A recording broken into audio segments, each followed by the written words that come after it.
আমার স্ত্রী চাকরিতে যোগ দেওয়ার পর থেকে খুবই ব্যস্ত হয়ে পড়েছিল। আমাদের মধ্যে যে ঘনিষ্ঠতা ছিল তা ক্রমশ কমতে লাগল। ঠিক তখনই আমার জীবনে আমার স্ত্রীর এক বান্ধবী এসে হাজির হয়, যে আমাকে খুব যত্ন করতে শুরু কর। একদিন আমি আমার স্ত্রীর কাছে ঘনিষ্ঠ হতে চাইলাম, কিন্তু সে আমাকে দূরে সরিয়ে দিল। তখন আমি আমার স্ত্রীর বান্ধবীর কাছে চলে গেলাম, কারণ আমার মধ্যে পুরুষত্বের জোয়ার ততক্ষণে খুব প্রবল হয়ে উঠেছিল। এরপর রাতে আমি সেই বান্ধবীর সাথে সময় কাটালাম। হ্যালো বন্ধুরা, আজকের গল্পে আপনাদের স্বাগত জানাই। এই গল্পে আমি এক পুরুষ চরিত্রের ভূমিকায় আছি। আমার নাম সুশান্ত, এবং আমি বিবাহিত। আমার স্ত্রী কিছুদিন হল চাকরিতে যোগ দিয়েছে, আর এরপর থেকেই তার আচরণ সম্পূর্ণ বদলে গেছে। সে আমার সাথে খুব কম কথা বলত, অফিস থেকে ফিরে সবসময় ক্লান্ত থাক। সে এতটাই ব্যস্ত হয়ে পড়েছিল যে আমার প্রতি তার দায়িত্বটুকুও ভুলে যেতে শুরু কর। ধীরে ধীরে আমার মন খারাপ হতে শুরু কর। তখনই আমার স্ত্রীর বন্ধু আমাদের জীবনে আসে। একদিন সে আমাদের বাড়ি আসে, এবং প্রথম থেকেই তাকে দেখে আমি মুগ্ধ হয়ে যাই। তারপর থেকে কখনো কখনো সে কাজের জন্য আমাদের বাড়িতে আস। মাসটা দেখতে দেখতে কেটে গেল। সেই দিন আমার স্ত্রী তার চাকরির 1 মাস পূর্ণ করল, এবং বন্ধুবান্ধবদের নিয়ে একটি পার্টি দিল। সে আমাকে কিছুই জানায়নি, বরং তার বন্ধুর মুখেই আমি এই খবর পাই। আমি অবাক হয়ে পার্টিতে উপস্থিত হই। সেখানে আমাকে দেখে আমার স্ত্রী হতভম্ব হয়ে যায়। পার্টিতে তার অনেক বন্ধু উপস্থিত ছিল, কিন্তু সে কাউকেই আমার সাথে পরিচয় করিয়ে দিল না। এরপরও আমি কিছু মনে করিনি, কারণ আমি জানি যে সে খুবই ব্যস্ত। পার্টির সময় আমি লক্ষ্য করলাম তার বস তাকে আমার সামনেই জড়িয়ে ধরল।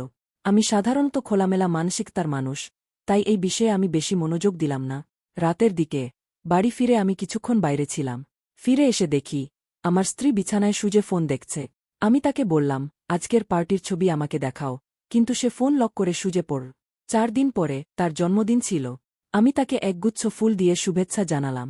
পরের দিন আমি তার জন্য একটি বিশেষ পরিকল্পনা করেছিলাম, এবং সেই কাজে সাহায্যের জন্য তার বন্ধুকে বাড়িতে ডেকে নিলাম।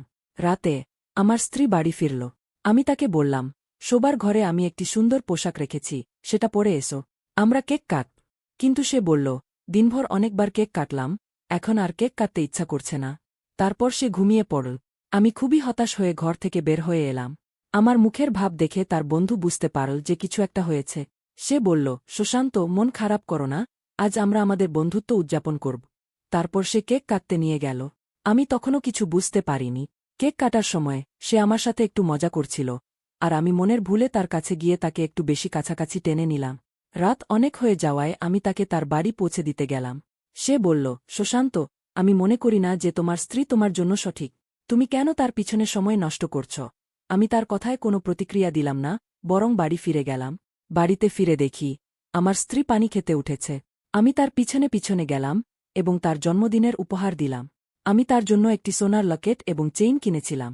আমি নিজে তার গলায় সেটা পরিয়ে দিলাম, কিন্তু সে আমাকে নিজ থেকে দূরে সরিয়ে দিল। সে বলল, আমি খুব ক্লান্ত, পরে কখনো সময় দেব। আমার হতাশা বাড়তে লাগল, কারণ সে আমাকে আমার অধিকার দিচ্ছিল না। আমি তার কাছে বললাম, কিছু দিনের জন্য ছুটি নাও, আমি নিজেও ছুটি নিচ্ছি। আমি তোমার সাথে সময় কাটাতে চাই। কিন্তু সে আমাকে বলল, আমি ছুটি নিতে পারব না, অফিসে অনেক কাজ জমে আছে। দেখতে দেখতে 2 মাস কেটে গেল, আর সেই মাসের 1ম তারিখে ছিল আমার জন্মদিন। আমার আশা ছিল যে সে কিছু একটা বিশেষ পরিকল্পনা করবে, কিন্তু সকালে তার আগমন ঘটে। সে ফুলের তোড়া নিয়ে হাজির হয়। আমার স্ত্রী তখনও ঘুমাচ্ছিল। তার বন্ধু আগে আমাকে জন্মদিনের শুভেচ্ছা জানায়। আমি তাকে জিজ্ঞেস করলাম, তুমি কিভাবে জানলে আজ আমার জন্মদিন? নিশ্চয়ই তোমার বন্ধু জানিয়েছে। সেদিন আমার জন্মদিন ছিল, কিন্তু সকাল থেকে সানায়ার কাছ থেকে কোনো শুভেচ্ছা পাইনি। এদিকে দুপুর 3টায় আমাকে ফোন করে তার বাসায় ডাকল। আমি ভাবলাম, নিশ্চয়ই সানায়া আমার জন্য কোনো বিশেষ পরিকল্পনা করেছে, এবং তার মাধ্যমে আমাকে তার বাসায় আমন্ত্রণ জানিয়েছে। ছুটি নিয়ে বাসায় ফিরে গেলাম। তার বাসায় পৌঁছানোর পর দেখি সে সম্পূর্ণ প্রস্তুত হয়ে আমার সামনে দাঁড়িয়ে আছে। ছোট পোশাকে সে ছিল অপূর্ব সুন্দরী। আমার সামনে পৌঁছাতেই তার দিকে রজনীগন্ধার পাপড়ি ছিটানো হল। আমি অবাক হলেও খুব খুশি হলাম। বাসার ভেতরে ঢুকে বুঝলাম, এসব সানায়ার কাজ নয়, বরং তারই পরিকল্পনা। আমার জন্মদিনের জন্য সে এত আয়োজন করেছে, অনেক খরচও করেছে। সে তো তার কাজ থেকেও ছুটি নিয়েছিল আমার জন্য। আমার জন্য নিজ হাতে নানা রকম খাবারও তৈরি করেছিল। আমি তার এই কষ্ট বৃথা যেতে দিতে চাইনি, তাই হাসিমুখে তার সঙ্গে জন্মদিন উদযাপন করলাম। উদযাপন শেষে আমি বললাম, এখন আমাকে বাসায় ফিরতে হবে। আমি বাসায় ফেরার জন্য প্রস্তুতি নিচ্ছিলাম, ঠিক তখনই সানায়ার ফোন এলো। সে জানালো, আজ বাসায় ফিরতে পারবে না, অফিসে অনেক কাজ আছে এবং রাতটা সে তার এক বান্ধবীর বাসায় কাটাবে। এর মানে সানায়া আমার জন্মদিনটাই ভুলে গেছে। আমি রাগে ফেটে পড়লাম। আমার মনের অবস্থা দেখে একটা আমাকে তার শোবার ঘরে নিয়ে গেল। সে আমার হাত ধরল এবং বলল, শশাঙ্ক, সানায়ার প্রতি এত মনোযোগ কেন? ও তো কাজে ব্যাস। আর তোমার বন্ধুও তো তোমার জন্মদিন স্পেশাল করে তুলেছে, তাহলে এত রাগ কিসের? একটার স্পর্শে আমার মনের ভেতরে ভিন্ন চিন্তা উদয় হতে লাগল। আমি একটাকে আগে কখনো এভাবে দেখিনি, কিন্তু সেই দিন থেকে ওর উপস্থিতি আমার কাছে অন্যরকম হয়ে উঠল। সে যেন ইচ্ছাকৃতভাবে মোবাইলটি হাত থেকে ফেলে দিল এবং সেটা কুড়াতে নিচু হল। তার এই কৃত্রিম ভঙ্গিমা দেখে আমি মুগ্ধ হলাম। একটা আমার দিকে আরও কাছে চলে আসল।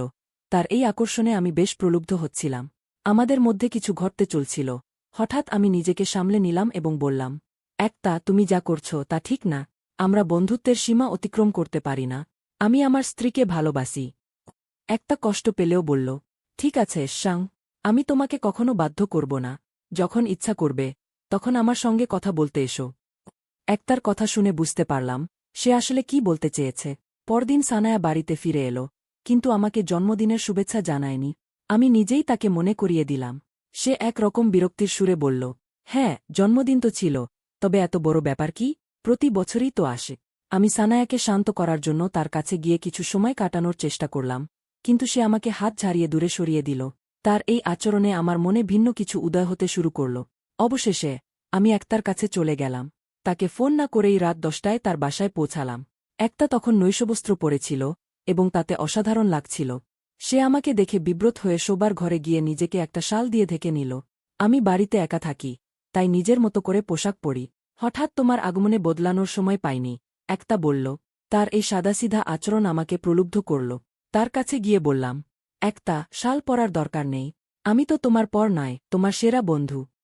আমার কথা শুনে একটা লজ্জায় মুচকি হাসল এবং আমি তার আরও কাছাকাছি গেলাম। সে আমার কাছে আসতে দ্বিধা করছিল না। পরদিন একটা আমাকে তার অফিসে তৎক্ষণাৎ আসতে বলল। এই প্রথমবারের মতো সে আমাকে অফিসে ডেকেছিল, যেখানে সানায়া কখনোই আমাকে ডাকার সাহস করেনি। একটা বলল, শাঙ্ক, এটা খুব জরুরি, তোমাকে আসতেই হবে। কিন্তু এটা আমার জন্য নয়, সানায়ার জন্য। আমি ভয় পেয়ে দ্রুত সানায়ার অফিসে পৌঁছলাম। সেখানে গিয়ে যা দেখলাম তাতে আমি হতবাক হয়ে গেলাম। সানায়ার অফিসের সম্মেলন কক্ষে সে তার কিছু সহকর্মীর সামনে আমার সম্পর্কে হাস্যকর কথাবার্তা বলছিল। সানায়া বলছিল, আমার স্বামী আমার পায়ের জুতা মাত। তার আমার সামনে কোনো মূল্য নেই কারণ সে আমার চেয়ে কম আয় করে। আমি তখন চুপ থাকতে পারলাম না, বললাম, সানায়া, আমাদের বিয়ের সময় তুমি 10ম শ্রেণীও পাশ করনি। আমার 30,000 টাকার স্যালারি থেকেই তোমার মাস্টার্স ডিগ্রির খরচ বহন করেছি। এভাবেই তুমি আজকের এই চাকরিতে পৌঁছেছ। তুমি আমাকে এতটা ছোট করে দেখো, আর সেই জন্যই হয়তো তোমার আমার কাছ থেকে দূরে থাকার এই আচরণ। ঠিক আছে, আজ থেকে তুমি আমার কাছে মুখ। তোমার আমার মতো একজনের সাথে থাকবার কোনো প্রয়োজন নেই। আজ আমি তোমাকে আমাদের সম্পর্ক থেকে মুক্তি দিচ্ছি। কিছুদিন ধরে আমি তোমাকে একটা সুখবর দিতে চেয়েছিলাম, কিন্তু এখন মনে হয় না যে তা বলা উচিত। সানায়ার বিস্মিত মুখের দিকে তাকিয়ে বললাম, শুনে রাখো, 1 মাস আগে আমার পদোন্নতি হয়েছে, কিন্তু আজ থেকে সেটা আমার জীবনের কোনো গুরুত্ব আর নেই। আমার পদোন্নতি নিয়ে জানার পর সোনায়া একেবারে স্তম্ভিত হয়ে গেল। আমি এখন ম্যানেজার পদে এবং আমার বেতন 30,000 টাকা থেকে বেড়ে 1 লক্ষ টাকা হয়েছে, অর্থাৎ পুরো 7,000 টাকা বেড়েছে। শুধু তাই নয়, কোম্পানি আমাকে থাকার জন্য একটি বিলাসবহুল ফ্ল্যাটও দিয়েছে। কিন্তু দুর্ভাগ্যবশত সোনায়া, এই সব কিছুর অধিকারিণী তুমি নও। এখন থেকে একটা সবকিছুর মালিক হবে। এই খবর শুনে সোনায়া আমার পায়ের কাছে পড়ে গিয়ে ক্ষমা চাইতে লাগল। সে বলল, সুশান্ত, আমি তোমার স্ত্রী, তাই তোমার সমস্ত অধিকার আমার ওপরই থাকবে। একটা আমাদের মাঝে আসতে পারে না। সোনায়া বরাবরই টাকার পিছনে ছুটেছে, কিন্তু একটা ছিল মানুষের মূল্য বোঝার পক্ষে। আমি তখন সোনায়াকে বলেছিলাম, তুমি তোমার কাজ এবং টাকার মাঝে ডুবে থাকো। একটা তার ভালোবাসার প্রস্তাব আমাকে আগেই দিয়েছিল। একটা সোনায়ার আসল রূপ আগেই দেখে ফেলেছিল, তাই সবসময় আমাকে সোনায়ার থেকে দূরে থাকতে বলত। সোনায়ার মতো কিছু মহিলারা যখন টাকা কামাতে শুরু করে, তখন তাদের স্বামীকে অবহেলা করতে শুরু করে।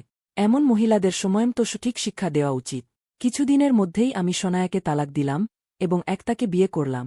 বিয়ের পর একটা তার চাকরি ছেড়ে দিল। তার মতে, আমার স্বামী আমার কাছে সবথেকে প্রিয়।